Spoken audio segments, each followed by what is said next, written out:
La vera storia di Terranova di Sicilia. Cosa si nasconde dietro questo nome scomparso? Terranova di Sicilia non esiste più. Ma allora, dov'è finita?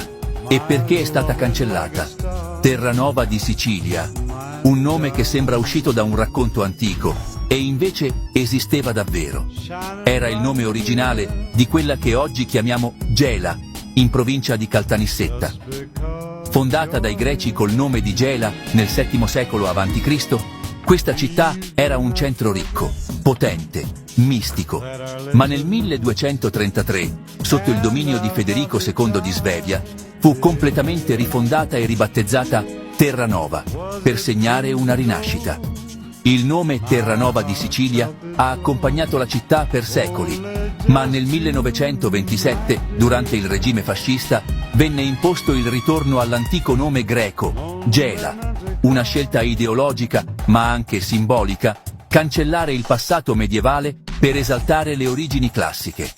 E così, Terranova di Sicilia scomparve dalle carte, ma non dal cuore di chi ancora ricorda. Ma tu lo sapevi che Gela si chiamava Terranova? Fammi sapere nei commenti. E se vuoi altri video sulle città dai nomi scomparsi, seguimi, perché la storia vera non la trovi nei libri di scuola.